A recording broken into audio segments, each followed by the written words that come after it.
வணக்கம் மக்களே.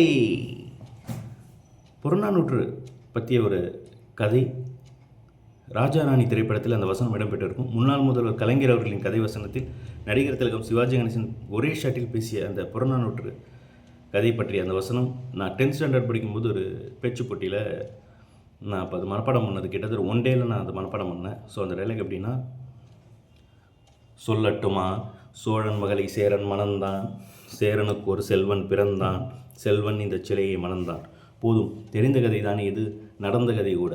நடக்காத கதை என்று சொல்லுங்கள் அத்தான், சுவைக்காது கண்ணியது. காவிரி தந்த தமிழகத்தில் புதுமணலில் களமமைத்த சேர சோழ பாண்டி மன்னர் கோபுரத்து கலசத்தில் யார் கொடிதான் பறப்பதென்று இன்று போல் போர் தொடுத்து கொண்டிருந்த காலம் அது.